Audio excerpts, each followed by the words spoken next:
नमस्कार दर्शक बंधु मु आपण को ओडिशा टीचर यूट्यूब चैनल को स्वागत जनाऊँ। चलतु डिस्कसन करवा आपणकर हवाक थे आपणकर ओटीटी एग्जाम, आरआई एग्जाम,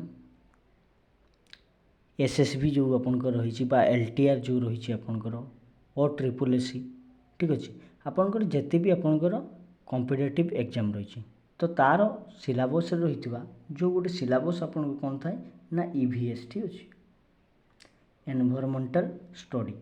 तो आपणकर जो जो एग्जाम रे आपणकर ईवीएस चैप्टर टी रही तो से समस्त एग्जाम रे आपन को ये वीडियोटी बहुत मात्रा रे सहाय्य करिवो। तो आज आम कौन देखा कौन ना पृथ्वीर आभ्यंतर ठीक अच्छे। तो पृथ्वी केमिति कौन गढ़ाई क्या आम पृथ्वी कहूँ पृथ्वी देखा केमिति तो से सब गुड़िक चलतु आम आलोचना करवा। क्लास टी टिके लंबा हो पारे किंतु आपण पूरा मात्रा रे कॉन्सेप्ट क्लियर हो पारे। तो चलतु आम आलोचना करवा। तो आज आम कौन देखा ना शिला और खनिज। प्रथम आम कौन देखा ना शिला और खनिज। पृथ्वी आमर बासस्थान आम समस्ते जाचु आम कौट रोचु ना पृथ्वी रे ही रोचु। तो पृथ्वी आमर बासस्थान यह एक चलनशील ग्रह। तो ये पृथ्वीटा कौन गोटे ना चलनशील ग्रह अर्थात से जीवा आसवा करुच्ची। तो ये तो जीवा आसवा करूँ से कौन करुच्ची ना घुरुच्ची। यह ऊपर और भीतर अंश सदा सर्वदा परिवर्तन लगी रही। तो आपणकर जो पृथ्वी रही आमर जो पृथ्वी रही सेठी कौन होची ना सबु बेले परिवर्तन लगी रही। पृथ्वी भितर कौन रही यह केउथिरे गढ़ा तुम मन को ए प्रश्न केबे पचारिछ कि ना पृथ्वी प्रकृत में कौन रही पृथ्वी रे तुमको कौन लगुच कौन गढ़ाई कौन कौन रही सब स्थिति तुम मन मन कौन तुम प्रश्न करुच कि से कथा कहूँ। आस ए विषय रे आलोचना करवा। तो चलतु एबे डिस्कसन करवा कौन ना पृथ्वी कौथिरे गढ़ाई आ कौन कौन सबू रही।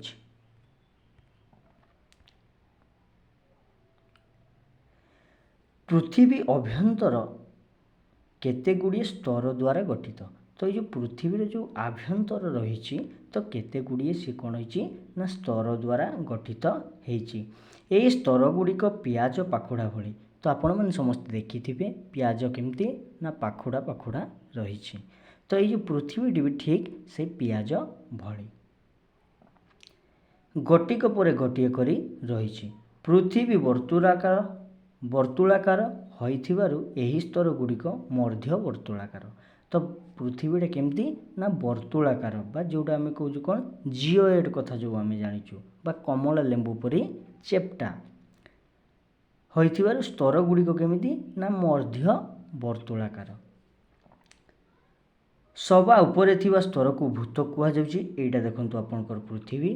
तो ये जो उपरटा कौन कहा जाउची ना भूतक ठीक अच्छे कौन कहुच्छी ना भूतक कोर मांटाल अंतकर बाह्यकर एटा हूँ आपनकर चित्रटा।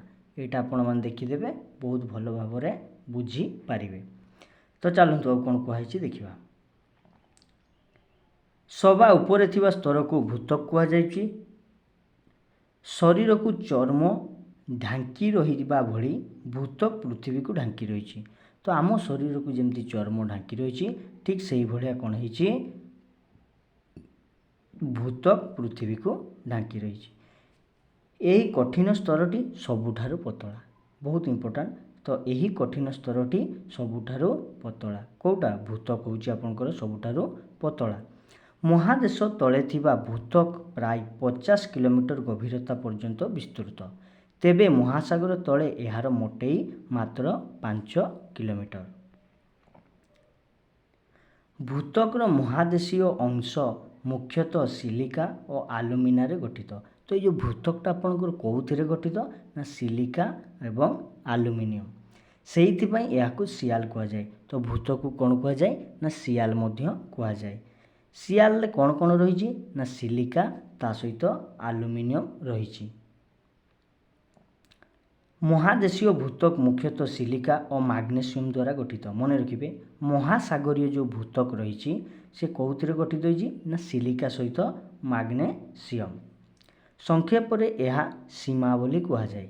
सीमा को क्या सहित गठित सीमा जो आम कहूँ क्या सीमा कहूँ ना जो सिलिका और मैग्नेशियम द्वारा गठित रही आम सीमा कहूँ। से सीमा सिलिका प्लस मैग्नेशियम। ठीक अच्छे ये सिलिका प्लस मैग्नेशियम को आम कौन कहूँ ना सीमा बोली कहूँ। ये गोटे आपंकर देखो इम्पोर्टाट जिनस से कौन कही ना पृथ्वीर गभीरतम खनि दक्षिण आफ्रिकार रही। तो पृथ्वीर गभीरतम खनि कौटी रही ना दक्षिण आफ्रिकार रही।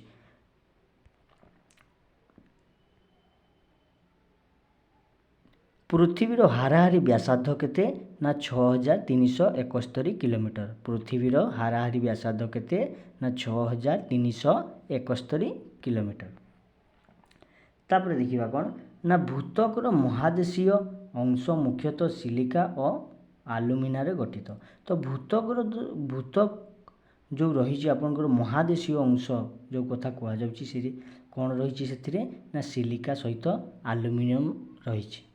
से सियाल कहुए। सियाल अर्थ कौन सिलिका प्लस आलुमिना एगुटा देखीचु आम अलरेडी।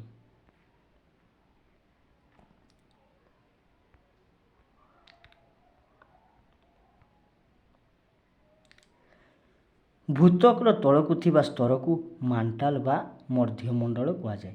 तो प्रथमे आम कौन कहूँ ना भूतक तापर आम कौन कहूँ भूतक तलकू जो रहा यहाँ धरा जाऊ आपंकर भूतक। तो आ तलकू आम कौन कहूँ ना यहाँ को आपंकर मांटाल बोली कहूँ। ठीक अच्छे मांटाल यहाँ हूँ आपंकर भूतक। ठीक अच्छे तो भूतकर तलकू आम कौन कहूँ ना मांटाल। यह प्राय 2900 किलोमीटर गभीरता पर्यंत विस्तृत। प्रथमे कौन रोचे आपंकर ना भूतक रोचे तापर जो आपंकर रोचे कौन ना जो मांटाल रोचे यहाँ आपंकर केते ना 1900 किलोमीटर पर्यंत रही। मांटाल आपंकर 1900 किलोमीटर पर्यंत रही। यही स्तर में सिलिका मैग्नेशियम सह विभिन्न धातव पदार्थ थिबा जना जाए। तो आपंकर जो मांटाल रही सेठी कौन कौन रही ना सिलिका रही मैग्नेशियम रही एवं विभिन्न प्रकार धातव पदार्थ रही। सबुठारु भितरे थिबा स्तर को कोर बा केंद्रमंडल कहुए। यही स्तर व्यासार्ध प्राय 3500 किलोमीटर। यह मुख्यतः लुहा और निकेल भली भारी धातुरे गठित।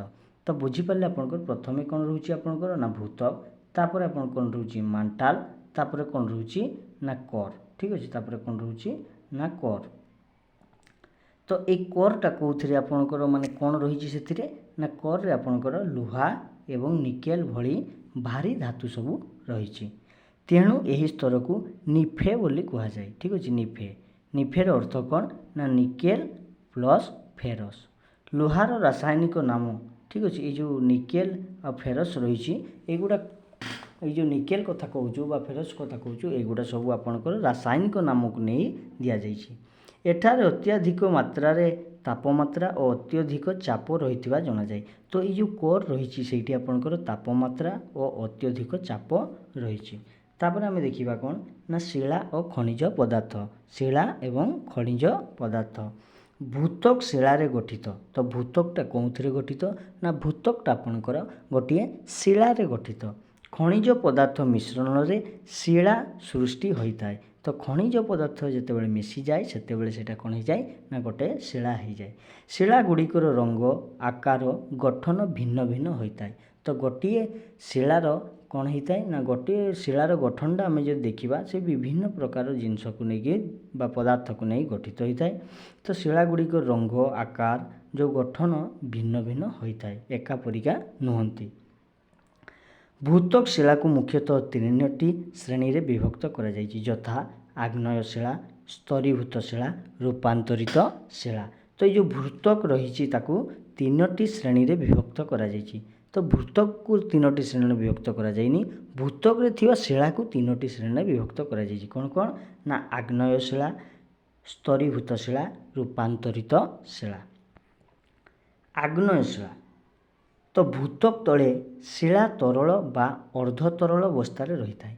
तो ये जो भूतक रही तले कौन थाए ना जो शिला रही तरल बा अर्ध तरल अवस्था रही थाए यह माग्मा कह जाए। ठीक अच्छे यह कौन कह जाए ना माग्मा कह जाए।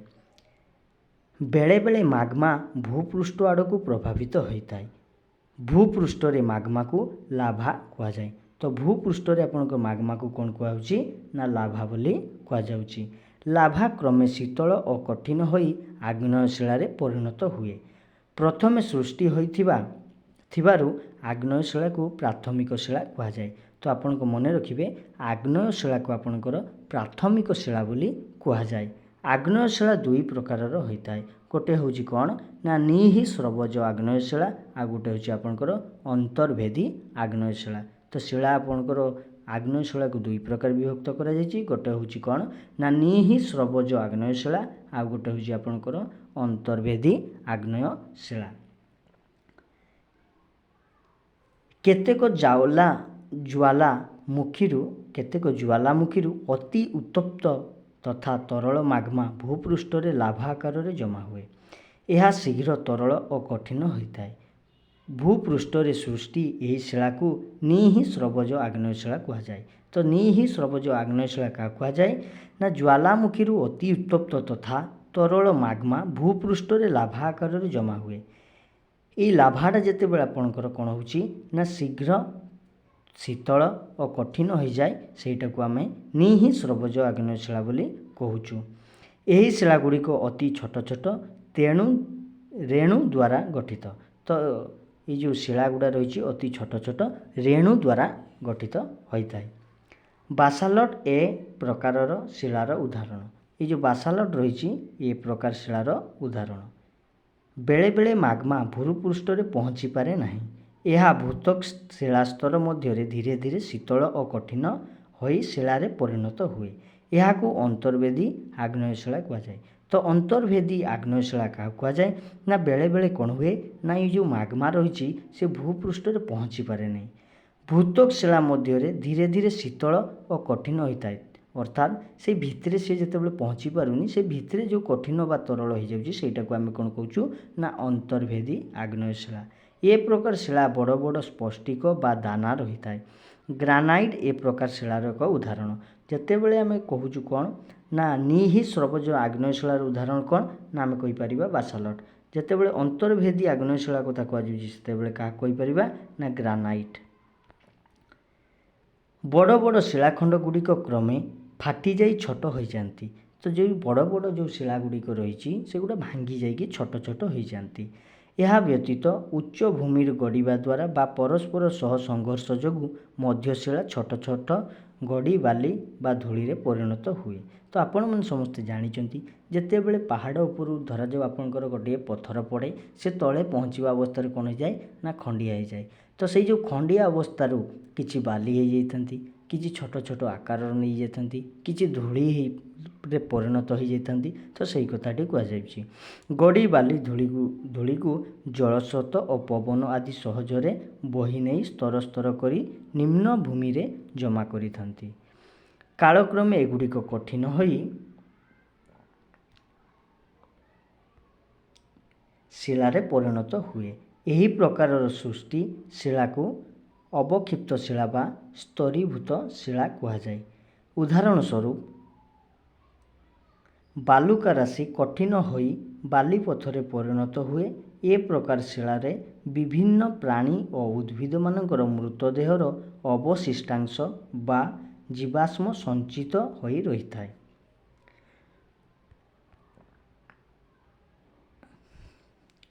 भूतक अभ्यंतर अत्यधिक ताप और चाप प्रभाव केतेक आग्नेय और स्तरीभूत शिलारे रूपगुण रे परिवर्तन हुए। फल एगुड़ी नूतन शिलारे परिणत हुए। एगुड़ी रूपांतरित शिला कह जाए। जो शिलाटा आपंकर गोटे रूपरू आउ गोटे रूप को रूपांतरित हो पारुछि ताको आमे कौन करूँ ना रूपांतरित शिला। उदाहरण स्वरूप कर्दम शिला रूपांतरित होई स्लेट रे और चूनपत्थर रे मार्बल रे परिणत होता है। शिला आमर अति दरकारी पदार्थ। कठिन शिलागुड़ी को रास्ता गृह तथा अन्यान्य निर्माण कार्य व्यवहार करा जाए। गड़ी बा बाली ଗରଡ଼ା ବ୍ୟବହାର କରି ପିଲାମାନେ ବିଭିନ୍ନ ଖେଳ ମଧ୍ୟ ଖେଳିଥାନ୍ତି।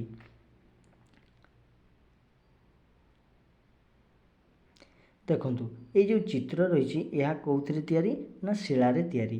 ଇଏ ଗୋଟେ ଡିଫରେଣ୍ଟ ଶିଳା, ଇଏ ଗୋଟେ ଡିଫରେଣ୍ଟ ଶିଳା। ଏଇଟା ଆପଣଙ୍କ ତାଜମହଲ, ଏଇଟା କେଉଁଥିରେ ତିଆରି ହେଇଛି ନା ମାର୍ବଲରେ ତିଆରି ହେଇଛି। ତ ଆପଣମାନେ ସମସ୍ତେ କମେଣ୍ଟ କରି କହିବେ ଏଇ ଯେଉଁ କୋଣାର୍କ ମନ୍ଦିର କେଉଁ ଶିଳାରେ ତିଆରି ହେଇଛି।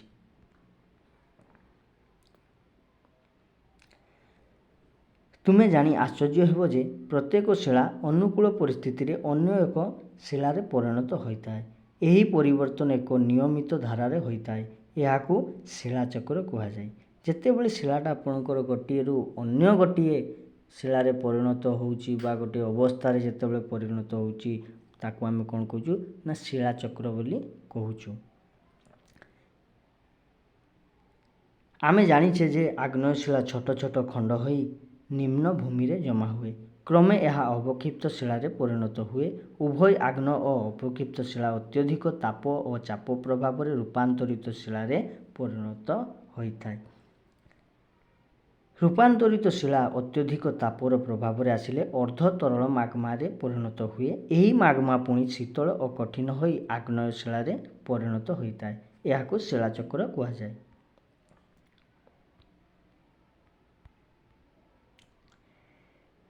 এইটি ଆପଣମାନେ ଦେଖିପାରୁଥିବେ ଏଇଟା ଆପଣଙ୍କର ଗୋଟିଏ କ'ଣ ନା ଶିଳାଚକ୍ର ରହିଛି। ଠିକ୍ ଅଛି, ଏଇଟା ଆପଣଙ୍କର ଗୋଟିଏ ଶିଳାଚକ୍ର। এইটি ଦେଖିଦେବେ ଏଇଟା ହେଉଛି ମାଗ୍ମା, ଏଇଟା ହେଉଛି ଆପଣଙ୍କର ଆଗ୍ନେୟ ଶିଳା, ଏଇଟା ହେଉଛି ଅବକ୍ଷିପ୍ତ ଶିଳା, ଏଇଟା ହେଉଛି ଆପଣଙ୍କର ଅବକ୍ଷିପ୍ତ ଶିଳା, ଏଇଟା ହେଉଛି ଆପଣଙ୍କ ଅବକ୍ଷିପ୍ତ ପଦାର୍ଥ, ତାପରେ ଅବକ୍ଷିପ୍ତ ଶିଳା, ତାପରେ କ'ଣ ନା ରୂପାନ୍ତରିତ ଶିଳା। ତ ସମସ୍ତଙ୍କ ସହିତ କ'ଣ ରହିଛି ଗୋଟିଏ ରିଲେସନ୍ ରହିଛି, ଯେଉଁଟାକୁ ଆମେ କ'ଣ କହୁଛୁ ନା ଶିଳାଚକ୍ର।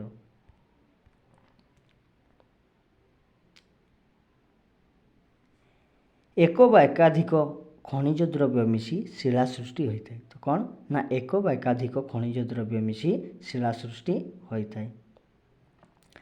ଖଣିଜ ଦ୍ରବ୍ୟର ନିର୍ଦ୍ଦିଷ୍ଟ ଭୌତିକ ଗୁଣ ଓ ରାସାୟନିକ ଗଠନ ଥାଏ। ମାନବ ସମାଜ ପାଇଁ ଖଣିଜ ଦ୍ରବ୍ୟରେ ଯଥେଷ୍ଟ ଗୁରୁତ୍ୱ ରହିଛି। କେତେକ ଖଣିଜ ଦ୍ରବ୍ୟକୁ ଜାଳେଣୀ ଭାବେ ବ୍ୟବହାର କରାଯାଏ, ଯେଉଁଟାକି ଆପଣଙ୍କର କୋଇଲା, ପ୍ରାକୃତିକ ଗ୍ୟାସ୍, ପେଟ୍ରୋଲିୟମ୍ ଏହାର ଉଦାହରଣ। ଲୁହା, ବକ୍ସାଇଟ୍ ଓ ସୁନା ପ୍ରଭୃତି ଖଣିଜ ଦ୍ରବ୍ୟ ଶିଳ୍ପରେ ବ୍ୟବହାର କରାଯାଏ। ଏହା ବ୍ୟତୀତ ବିଭିନ୍ନ ରାସାୟନିକ ସାର ଓ ଔଷଧ ଶିଳ୍ପରେ ମଧ୍ୟ ଖଣିଜ ଦ୍ରବ୍ୟର ବ୍ୟବହାର ରହିଛି। ତ ପ୍ରତ୍ୟେକଟି ଜିନିଷରେ ଆପଣଙ୍କର ଖଣିଜ ଦ୍ରବ୍ୟର ବ୍ୟବହାର ରହିଛି। ଠିକ୍ ଅଛି, ବା ଶିଳା ଯେଉଁଟା ଆମେ କହୁଛୁ। ତ ବନ୍ଧୁଗଣ ଏଇ ଥିଲା ଆପଣମାନଙ୍କ ପାଇଁ ଆପଣଙ୍କ କ'ଣ ନା EVS ଏନଭାଇରନମେଣ୍ଟାଲ ଷ୍ଟଡି। ତ ଆପଣ ଯେତେ ବି କମ୍ପିଟେଟିଭ୍ ଏକ୍ଜାମ୍ ଦିଅନ୍ତୁ, ଯେଉଁଥିରେ ବି ଆପଣଙ୍କର EVS ଚାପ୍ଟରଟି ରହିଛି ସେଇଥିରେ ଆପଣଙ୍କୁ ଏହି କ୍ଲାସ୍ଟି ବହୁତ ମାତ୍ରାରେ ସାହାଯ୍ୟ କରିବ। ତ ପୃଥିବୀର ଅଭ୍ୟନ୍ତର, ଠିକ୍ ଅଛି। ତ ଆଶା କରୁଛି ସମସ୍ତେ ବହୁତ ଭଲ ଭାବରେ ବୁଝିପାରିଥିବେ। ପୁଣି ଦେଖାହେବ ଆପଣଙ୍କ ସହିତ ଗୋଟେ ନୂଆ ଭିଡ଼ିଓରେ। ଯଦି ଭିଡ଼ିଓଟି ଆପଣଙ୍କୁ ଭଲ ଲାଗିଛି ତାହେଲେ ପ୍ରକୃତରେ ଯଦି ଆପଣଙ୍କୁ ହୃଦୟକୁ ଛୁଇଁଛି ତାହେଲେ ଆପଣ ଭିଡ଼ିଓଟିକୁ ଲାଇକ୍ କରିବେ ଏବଂ ଯଦି ଚ୍ୟାନେଲରେ ନୂଆ ଥିବେ ଚ୍ୟାନେଲକୁ ସବସ୍କ୍ରାଇବ୍ ମଧ୍ୟ କରିଦେବେ। ପୁଣି ଆପଣଙ୍କ ସହିତ ଦେଖାହେବ ଗୋଟେ ନୂଆ ଭିଡ଼ିଓରେ।